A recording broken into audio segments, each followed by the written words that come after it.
everyone, my name is Sam. Thanks for checking out this video. If you get to the end and liked it, then subscribe. Bell notification, thumbs up. I'm actually kind of impressed. I could have been like way like off the deep end in January. I went to a conference. I was on vacation for a little while too, which I always buy books during. But I managed to fly back with my regular carry-on and my one checked bag without paying any overweight fees. These are the books that I managed to accumulate in the month of January. I don't really think I impulse bought anything. Maybe 1 or 2 books at most. I'm just really excited. Some of them are arcs from my conference, but a good chunk of them are just books that I purchased. And I've actually read a fair bunch of them already. Is a fair bunch? No. A fair amount? Sure, we'll go with that. A fair amount of them already. First up, I got my pre-order of Love Boat Taipei by Abigail Hing Wen. I found out after I read this because I think I literally started reading it the day after I picked it up physically from the store. I found out it's going to be a series. There's going to be at least one more, and it made the New York Times bestsellers list. So congratulations to her for that. That's such a cool thing to accomplish. I loved this book so much, but yeah, it's so pretty. It's got this like, the material that they used is kind of like, it's muted and metallic-y, so it kind of like looks like kind of Hollywood glam, like a filter put over something. I really liked it. The underdust jacket isn't anything like special in here, but I liked that they did like, again, like a muted-y pinky purple that matches like the glam feel of the cover, which has that same color there, and like the background pinks, the blurbing, and the blurbing on the back. So they did a really nice job tying that in. My beautiful, wonderful, amazing friend Joanne helped to get this. I have been trying like off and on for like 2 years, I think, to get this. There's been a plethora of issues. I got myself the bound up leather edition of Les Mis from Barnes & Noble. It's all like creamy white with the gold detailing everywhere, and then the blue with the H on the back for Victor Hugo. The pages are gold foiled all the way around. There's this really pretty bookmark ribbon thing in here. So one of my goals for this year, because I tried to do it last year, and it's just such a big book, and it's not really a book you can binge, that you can read bits at a time, I feel like. And I wasn't able to do it fast enough with, like, you have max, like, I think it's like 2 months or something with a library copy, so I wasn't able to do it before I had to return it. So I have my own copy now, so I'm going to start working my way bit by bit, I think, a month on this baby to try and get it done by the end of the year. But it's so freaking pretty. When I saw that they had this leather bound up, and like the end pages are just, everything about it is so freaking beautiful. I had a friend try and buy it, then they sent us like a mass market one, then they refused to return it. Then I had a friend buy it and just hadn't been able to send it in like about a year or so. So I was like, Joanne, can you please just go get me this book? I was trying to read it last year and I didn't get it. So like, please. So I got it. My wonderful friend Muriel sent me my holiday gift. So she sent me a finished copy of White Rose by Kip Wilson. If you have watched any of my review videos, I absolutely adored White Rose. It's one of the best books I feel like I've read in a really long time. It's written in verse. I think it was the 2nd or 3rd book I've ever read that was written in verse. Did not deter from my love of it. The finished copy is really pretty with all of the hue, like the pink and the blue hues all over with that brown mixture in there. I think it's absolutely beautiful. I have the arc that I never ever want to give away, and the underdust jacket too, having Sophie standing on the W. I just love this book, period, and I'm so freaking glad I own it. My own finished copy of it now. Muriel also sent me, well, she accidentally sent me book 2 in this series, which I already owned, and then looked at the list and she's like, oh yeah, I just thought it was book 2, but you clearly put book 3 on the list, so she sent me book 3. When She Reigns by Jodi Meadows. This is the 3rd and final book in the Before She Ignites. The first one is Before She Ignites, but I think this series is, the Fallen Isles trilogy. I haven't read book 2 yet because I really enjoyed book 1, that I was like, I want to binge the 3 books together. So I have book 3 now, finally. It's also purple. We all know how I feel about purple. And yeah, so again, this like, it's almost like an orange, pink, purple, gold color on the spine. I really like it. It's really pretty. Nothing special on the underdust jacket other than that. I requested an arc of this from the publisher months ago, and since I requested the arc, the reviews for it just, woof, like it's like 3 stars, something like that on GoodReads. I never really heard back, and it's like, alright, whatever. And then a finished copy showed up at my office. So, The King's Questioner by Nikki Katz. Some people hated the cover. I actually really like it, the concept of it. I feel like Yeah, I mean, if you look like really close at the people, it looks like someone's wearing a wig rather than like a digital animated version or anything, but I actually kind of really like it. Underdash jacket and pages are purple, like purpley blue, and then the foiling is pink. Lots of pink this month. So I hope I don't hate it. I just know the author also had another book come out with them, like about a ballerina or something like that. I know a bunch of people didn't seem to have liked that one either, so I'm hoping it's a personal taste thing and not that it's like offensive or something. So I also had an Ark of Blood Countess show up, like I think like 3 days or something like that before I left for my conference. And I was like, awesome! Like, I want to read this so badly. I already had my library copy on order, so I was like, well, like, hopefully it shows up really soon, but I may start reading the Ark first. It is a, you know, the Blood Countess, you know, not retelling? Is it a retelling? Not really. It's like the sort of Blood Countess and the whole, like, bathing in blood and lively skin and like wanting to look young. Anyways, yeah, so I had the Ark of It, and I have strong positive feelings toward the publisher Amulet already. They're really great to libraries. Not even really great, they're just not assholes to library. I know that's a little low bar Macmillan has set there, but they said it nonetheless. So they sent this, and then when I was on my trip, I saw it in the bookstore, and it's so freaking pretty that I was like, screw it, I'm gonna take the plunge and buy it. I haven't read anything by Lana Popovic. I have the Ark at home, but like the spine is so pretty, and then like the underdust jacket has like the foiling. I love it's like Cat Wintersy's, like the Odd and True one. I just love this so much, and the black end pages, so I had to buy it, and I have since read it and absolutely loved it. So worked out in my favor. I made a trip to the magical land of Book Outlet when I was in Ontario. It was the first time I've ever actually been there, despite the fact that I went to Brock University for 4 years and lived in Thorold for 3 of them. Like, I'm kind of angry at myself, and I just didn't know that it existed. But I made a trip there, I wandered around, and I found 3 books. So the first one was Lady of Magic by Sylvia Ezo Hunter. I know this is a sequel. I hadn't heard of this. This is one of my few impulse buys this month, but I really like the cover. They didn't have book 1 in stock at the time, but it has a bunch of really good reviews, and it sounds like something I would really enjoy. So I'm going to watch for book 1. And I think I think it's a trilogy. In her second year of studies at Merlin College, Oxford, Sophie Marshall's feeling alienated among fellow students who failed to welcome a woman into the ranks. So when her husband Gray is invited north as a visiting lecturer to the university, they leap at the chance. There, Sophie hungers for magical knowledge, can finally be nourished, but soon Sophie must put her newly learned skills to the test. Sophie returns one day to find a note from Gray. He's been summoned away urgently, but doesn't know when he'll return. None of her spells can find a trace of him, and realizing something sinister may have happened to him. So I'm holding out that I can hopefully pick up this first book sometime this year. I also saw and just couldn't resist picking up Stolen Time by Danielle Rollins. I've been curious about this one. It's got time travel in it. I've been curious about it since the cover got released, and I actually love the metallic-ness of it. I thought it was just like a plain like thing, and I was like, man, that's kind of basic, but it actually like it looks really like cool, like it's in the middle of like time travel while she's falling with the metallics in it. So Stolen Time, the sequel comes out in a couple, it's either next week or it's either this Tuesday when this is being released or next Tuesday. And the bright blue underneath is really pretty. Stolen Time, I really like this. And it has some pretty decent reviews. I think my friend Melanie read it too and liked it.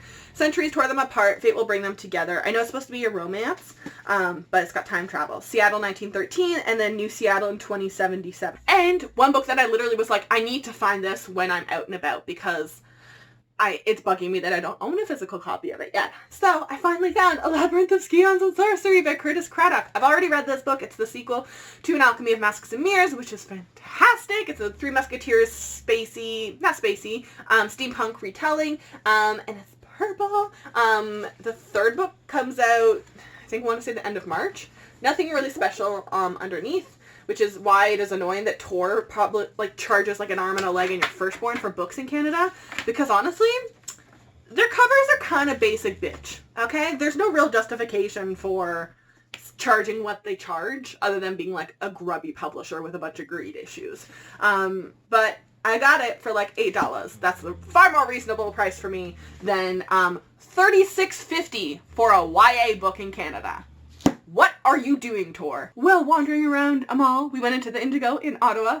as you do with me. And I picked up a couple books, including Seven Deadly Shadows by Courtney Alameda and Valen E. Metani. I know this is supposed to have like Japanese manga influences. I'm really, really curious about this. I didn't really hear any reviews to Fight an Everlasting Night. Her best hope is hidden in the Seven Deadly Shadows. It just sounds really cool. And like someone's getting bullied and they're fighting back. I really like the blood red spine too. Again, nothing special underneath it, but very excited to read this. Like super, super excited. I also picked up The Library of the Unwritten by AJ Hackwith.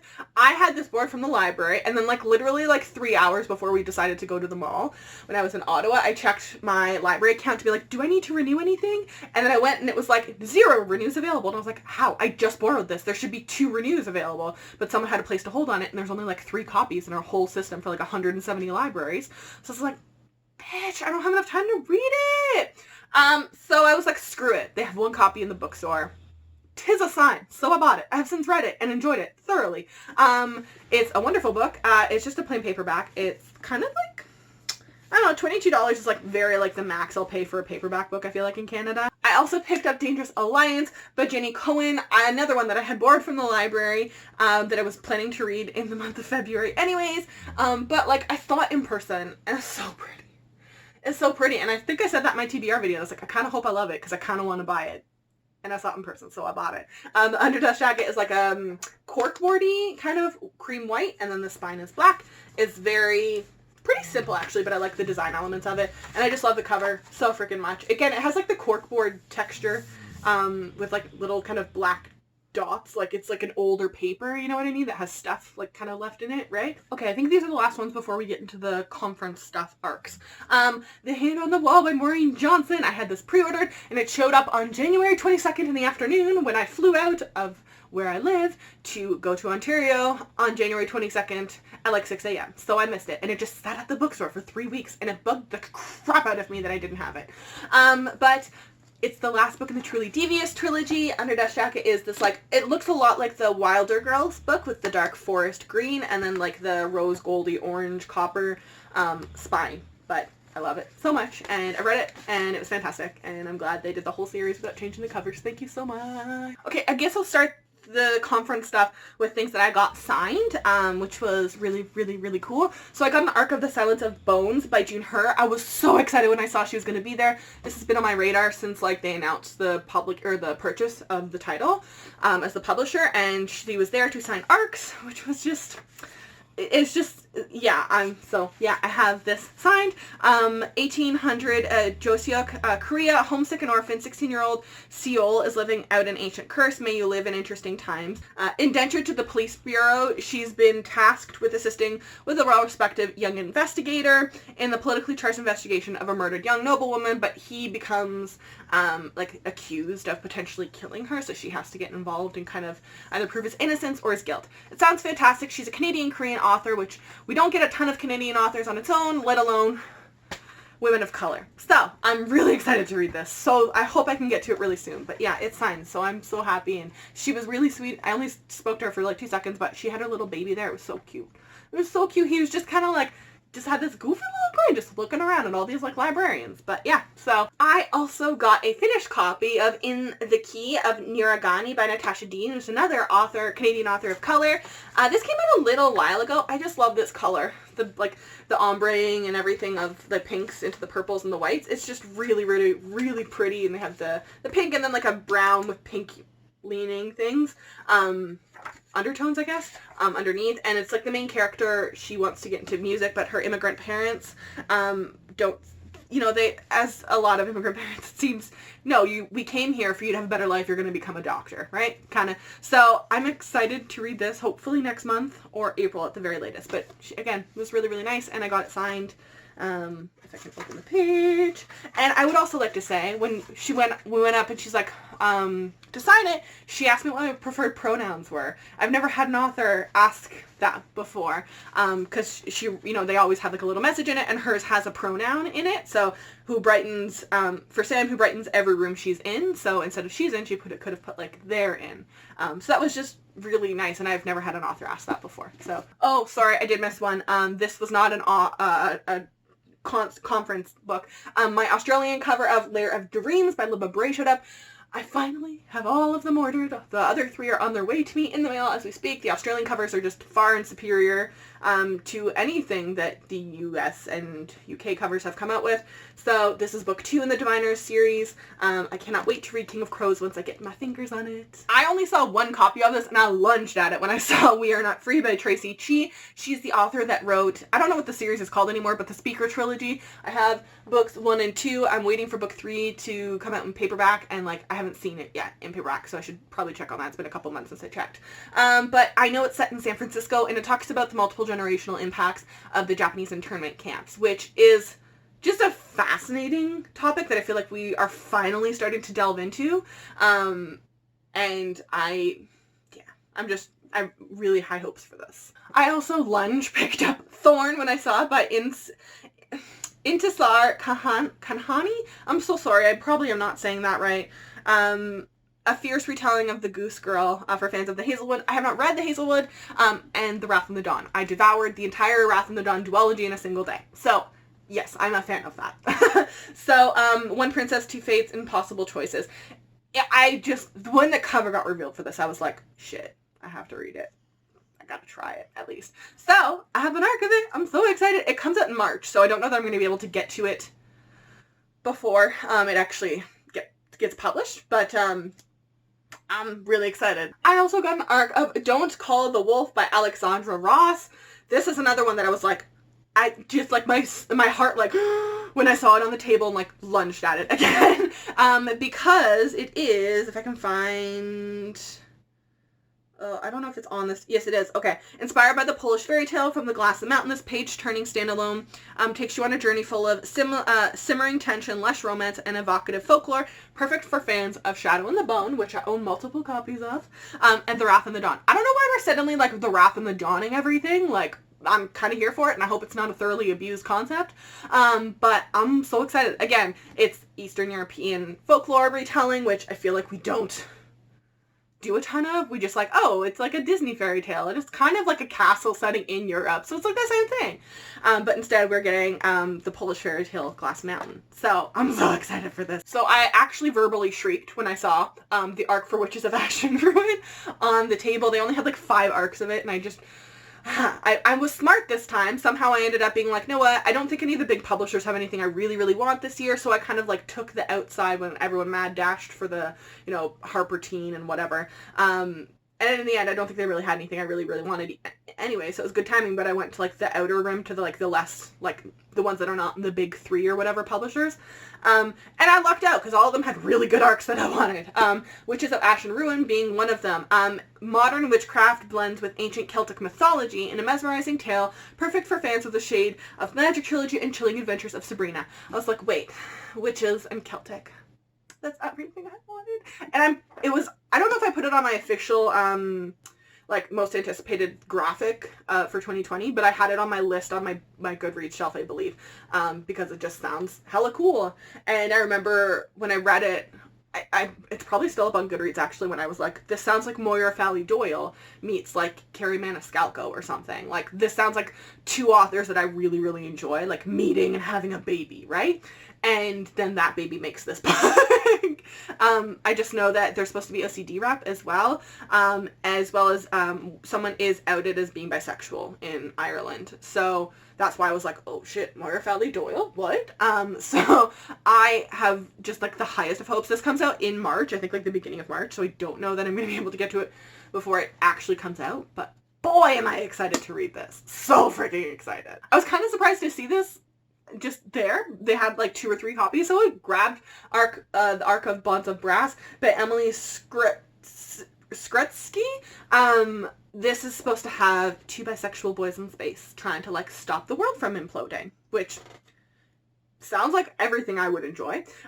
So hopefully I really enjoyed it. The reviews I've seen for it have been really, really positive, so I hope that I will enjoy it so much. It comes out April 7th, I think, right?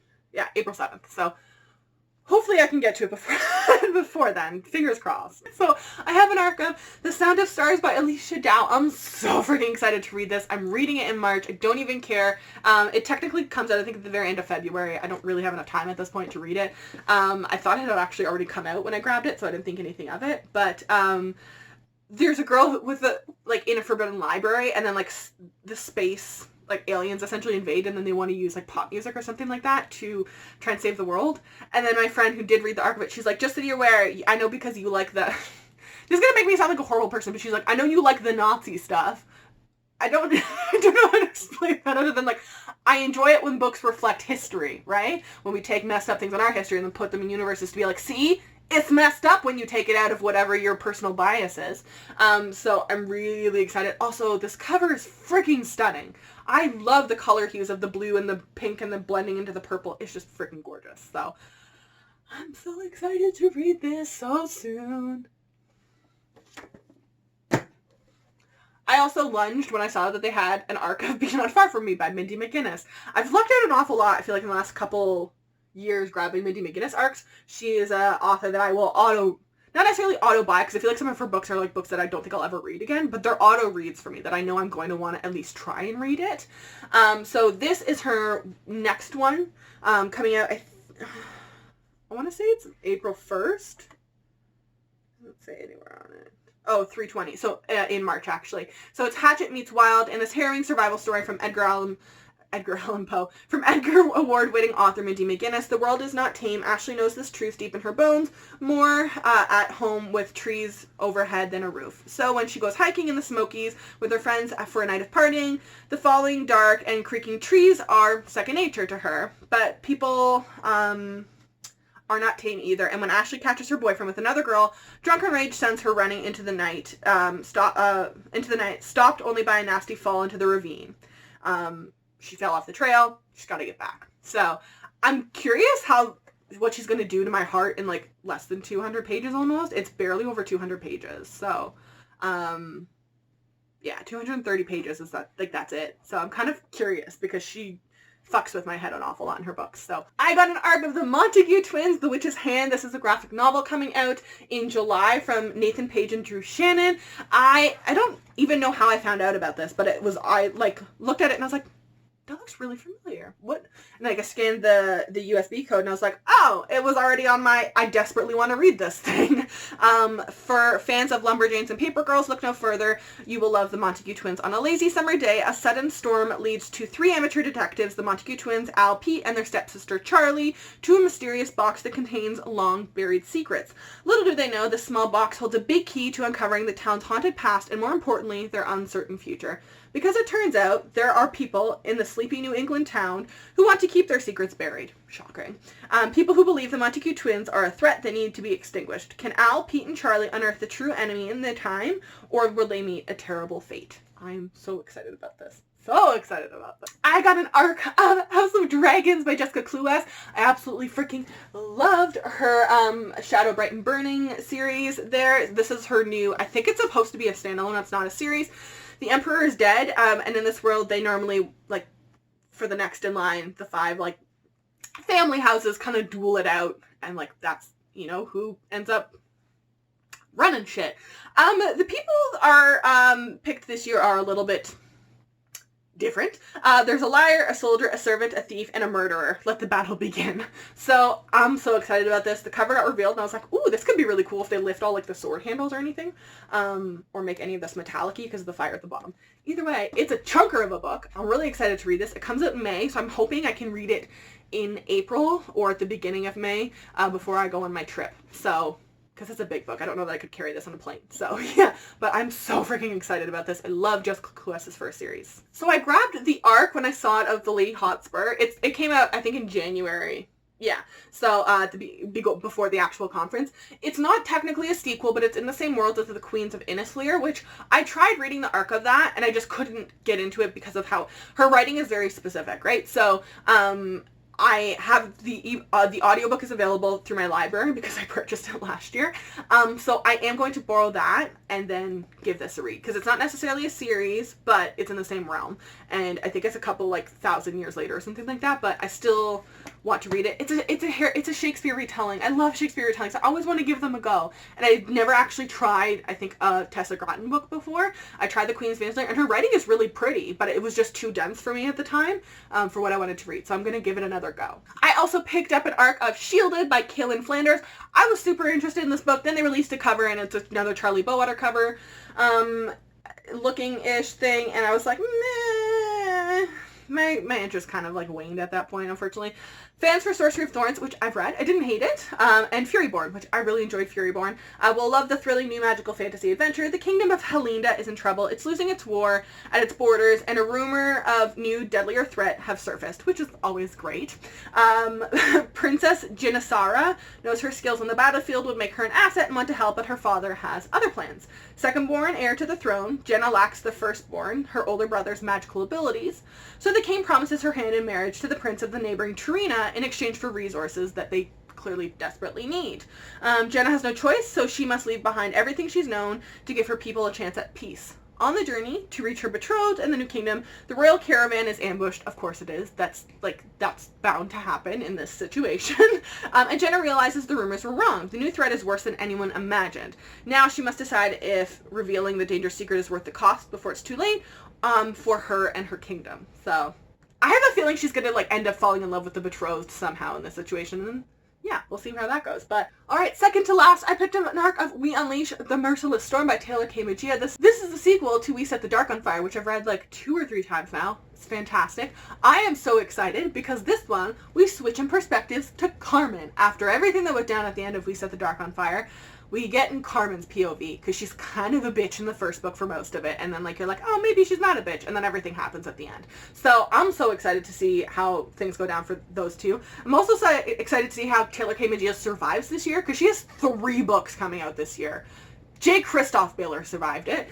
So she has this, the Paulo Santiago book under the Rick Riordan imprint, as well as Miss Meteor with, oh my god, what's the author's name? Anna Marie McLemore is coming out this year too with her. So good luck to you, girl. Drink lots of coffee and sleep as much as you can. So I'm so excited to read this. It comes out in February, so I'm hoping to read it in March or April. And lastly, I, again, actually shrieked a little bit when I saw this. They had Arcs of Mexican Gothic, which I was not expecting it to be available to us, especially in Canada, but let alone as librarians. But they had Arcs of Mexican Gothic. So Sylvia Moreno Garcia is the author of Gods of Jade and Shadow, which I read last year. So excited about this. It comes out in July, I want to say. Yeah, July 2020. I'm really excited about this. Hopefully I can get to this in May as well. I'm really excited about this one. I'm just super excited. So those are all the books that I managed to accumulate in the month of January. I'm hoping February will be way better. It will be. I don't have the money to spend this much, to buy all this much books, because I didn't even buy most of these. But yeah, those are the books I managed to accumulate this month. I will link all of them in the book, oh my god. I will link all of them in the description box down below. I will also link all of my social media. If you follow me, I will follow you back. And have a happy, wonderful day. I will see you all on Sunday.